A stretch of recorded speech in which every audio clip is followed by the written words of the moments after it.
tema deste módulo é as soluções extrajudiciais de conflito e o ordenamento jurídico brasileiro. Bem, como caro cursista, caro aluno, como nós vimos o fascículo, essa temática da questão das soluções extrajudiciais é uma temática que vem sendo discutida já há algum tempo em todo o mundo. Em especial, começou com a criação do sistema de múltiplas portas nos Estados Unidos, no final dos anos, entre o meio e final dos anos 70. Já no Brasil, essa perspectiva começou já a ser discutida com a Lei 90.99 e 95, a Lei dos Juizados Especiais Civis e Criminais, mas de uma forma mais concreta, com a edição da Resolução 125 de 2010 do Conselho Nacional de Justiça. Através dessa Resolução 125 do CNJ, ficou estabelecido que, a partir daquele momento, todo o Poder Judiciário teria que fazer o quê? Fortalecer a prática desses métodos que ele denominou de adequados. Métodos adequados que, consequentemente, se intitula também de métodos extrajudiciais de resolução de conflitos. Com o objetivo de quê? De ser outras portas ou outras possibilidades de se resolver conflitos entre as partes. Então, não se pode mais se estabelecer, depois dessa Resolução 125, só o meio do judiciário resolver conflitos, mas com outros mecanismos, com outros métodos, tais como conciliação, mediação, negociação, arbitragem. Tanto que antes dessa Resolução 125, tinha a perspectiva de intitulados de métodos alternativos. Mas a ideia de alternativo dá uma ideia de segundo plano, e não é essa perspectiva que o CNJ pretendeu com a Resolução 125 de 2010. Dentre os métodos adequados, iniciaremos o estudo através do estudo da arbitragem. A arbitragem ela não é nova em nosso país, ela foi instituída em nosso país através da Lei 9307 de 1996, com o objetivo de quê? O objetivo de permitir que um árbitro poderia resolver os conflitos pelas partes. Quais são as principais características da arbitragem? Característica da arbitragem que, inclusive, é semelhante à jurisdição que é representada pelo Poder Judiciário. Na arbitragem, nós temos um terceiro resolvendo os conflitos pelas partes, ou seja, tem a figura do árbitro.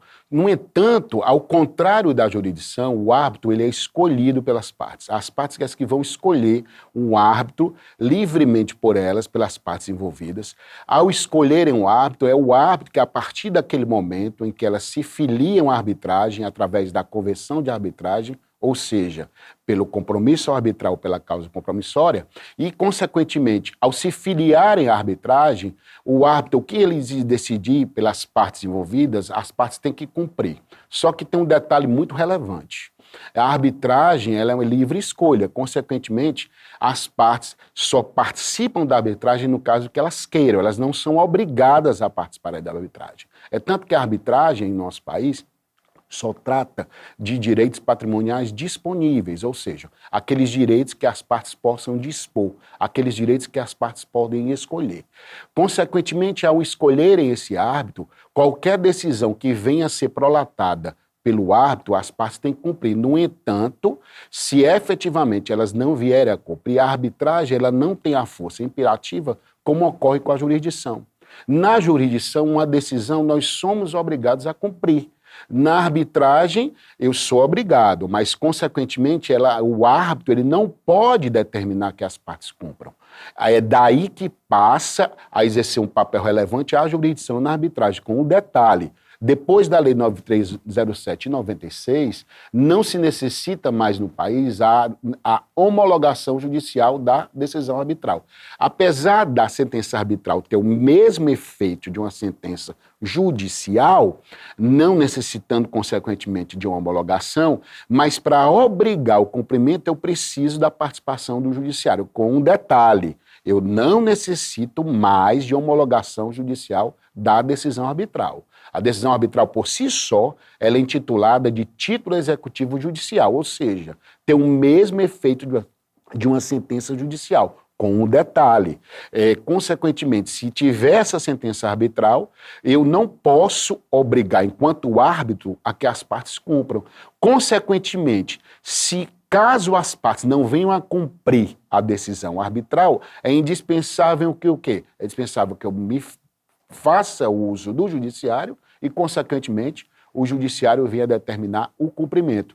Outro papel do judiciário em relação à arbitragem, ressaltando que o procedimento arbitral ele é independente da jurisdição. Ele não se filia aos regramentos jurisdicionais. É tanto que o procedimento arbitral ele pode ser de livre escolha das partes, ao contrário da jurisdição, que tem que cumprir as formalidades que a lei determina. O processo arbitral ele observa-se, consequentemente, a ampla defesa, ao contraditório, ao devido processo legal. Consequentemente, o processo arbitral ele segue seu rito e não está vinculado aos regramentos da jurisdição. Qual é o papel da jurisdição em relação à arbitragem? É fazer um controle de fiscalização, mas não de homologação. É tanto que o árbitro ou os árbitros que vão conduzir o processo arbitral na busca de uma decisão arbitral, que vai gerar efeitos jurídicos, na medida em que ela é considerada, como eu já disse e repito, como título executivo judicial. Com algumas características e repetindo, a arbitragem, o árbitro substitui as partes, na arbitragem observa-se o devido processo legal, na arbitragem não necessita de homologação judicial, na arbitragem as decisões que porventura vinham a ser prolatadas, elas têm que ser cumpridas pelas partes, mas consequentemente, na hipótese de descumprimento, é indispensável que se procure a via jurisdicional. Na hipótese de negociação, diferentemente da mediação, da conciliação, da arbitragem, a negociação ela envolve mais questões empresariais. E na negociação, muitas vezes, ao se resolver os conflitos, eu tenho um negociador A, negociador B, negociador C. Ou seja, as próprias partes, sem a participação do terceiro decidindo, como é o caso da arbitragem, sem a participação de um terceiro orientando, como é o caso da conciliação, sem a necessidade de um terceiro dando condições e facilitando o diálogo na mediação, na negociação são as próprias partes envolvidas que tentam resolver o conflito. É tanto que a negociação, na maioria das vezes, ela envolve questões empresariais, né? Ela não tem no nosso ordenamento jurídico brasileiro um regramento muito específico, como ocorre na arbitragem com a Lei 9307 de 96, como ocorre na mediação e na conciliação, que nós temos a Lei 13.140 nas hipóteses extrajudiciais e nós temos o Código de Processo Civil nas hipóteses judiciais. A negociação ela tem um aspecto, um parâmetro mais aberto, né, envolvendo as partes e, dentre essas partes, elas mesmas, através do diálogo, através da negociação, através da busca de uma solução, elas tentam, elas próprias, resolver os conflitos. É importante destacar os seguintes parâmetros. Esses métodos adequados tanto se estudam no viés judicial, no âmbito da jurisdição, tanto no viés extrajudicial. No aspecto judicial, o Código de Processo Civil Brasileiro de 2015, que entrou em vigor em 2016, estabeleceu hoje a obrigatoriedade, por exemplo, da mediação ou conciliação ser fase obrigatória no procedimento comum. Ou seja, só não será obrigatória no caso das partes envolvidas ambas desistirem ou na hipótese do direito ali envolvido não puder ser tratado ser objeto de autocomposição. Em relação ao viés extrajudicial, em nosso país, seguindo a trilha do sistema de múltiplas potas do direito americano, se instituiu as denominadas câmaras privadas de conciliação ou mediação. Câmaras privadas de conciliação e mediação, para se fazer uma analogia, seriam escritórios especializados na resolução de conflitos através da mediação ou na resolução de conflitos através da conciliação. Pela instituição de mediadores ou conciliadores extrajudiciais privados que poderão ser contratados pelas partes para resolver o conflito no lugar delas. Então é algo que vem sendo objeto de fortalecimento e crescimento em nosso país, na medida em que, com a Resolução 125, deu-se essa possibilidade de se instituir esses mecanismos também no viés extrajudicial. Portanto, no aspecto extrajudicial, são as próprias partes que vão poder escolher terceiros, no caso mediadores ou conciliadores privados, para resolver os seus conflitos. E esses mediadores privados ou conciliadores privados para a resolução de conflitos, eles podem se unir e formar o que a gente chama de câmaras privadas de conciliação ou mediação. E na medida em que essas câmaras privadas de conciliação ou mediação, elas resolvam o conflito, pode-se documentar, se instituir o documento, e a partir desse momento as partes se vincular ao que foi decidido. Evidentemente, para que gere efeitos jurídicos, se possa ter uma força imperativa, é indispensável que essas resoluções, esses acordos, essas soluções documentadas nas câmaras privadas de conciliação e mediação, elas sejam submetidas ao crivo do judiciário. Na medida em que sejam analisadas pelo judiciário e homologadas, elas passarão a ter efeitos jurídicos da mesma forma numa hipótese de uma sentença judicial, com o efeito que nós denominamos de títulos executivos judiciais. Portanto, a instituição das câmaras privadas de mediação ou conciliação em nosso país foram extremamente relevantes para que nós possamos consolidar e fortalecer a aplicação e a efetividade dos denominados métodos adequados de resolução de conflitos, em especial na seara extrajudicial. Quando, através de acordos extrajudiciais resolvidos perante mediação extrajudicial ou conciliação extrajudicial, até mesmo a negociação, se extraem documentos ou se documentem o que foi resolvido pelas partes, para que esse documento, esse acordo, ele possa gerar efeitos jurídicos, é indispensável que ocorra o quê? A homologação judicial. Na medida em que ocorra ou que venha a ocorrer a homologação, esses documentos se tornarão títulos executivos judiciais. Antes, no entanto, de se tornarem títulos executivos judiciais, se esses acordos, esses documentos, essas resoluções, elas forem devidamente instrumentalizadas, elas poderão também ser objeto de execução.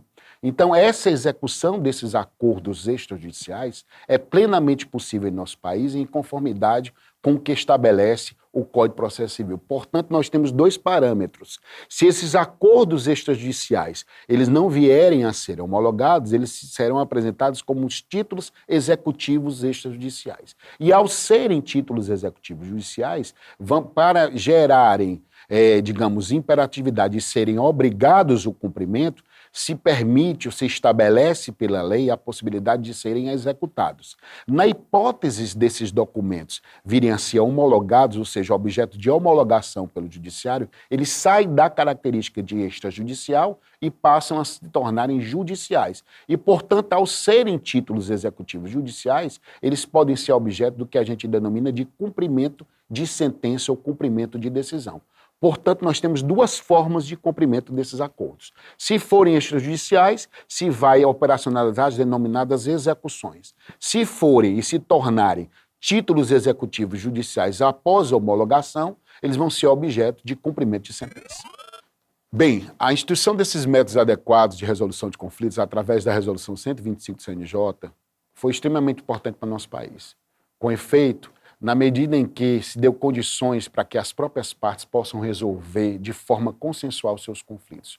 Consentimento de que não é só o terceiro, no caso do judiciário, que tem condição de resolver, mas as próprias partes, quando elas se assenhoram, quando elas se empoderem da resolução de conflito, elas com certeza vão gerar uma satisfação muito maior. Então, tem que gerar importância, tem que ter relevância da aplicação desses métodos. E o sentimento de quê? De mudar a cultura em nosso país, buscar uma cultura da resolução através do consenso, buscar a resolução de conflito através do diálogo. E são esses mecanismos ou métodos adequados e extrajudiciais de resolução de conflitos, tais como conciliação, arbitragem, negociação e mediação, que vão começar a fortalecer a possibilidade de quê? De que os conflitos sejam resolvidos de uma forma mais eficiente, de uma forma mais efetiva, de uma forma mais eficaz.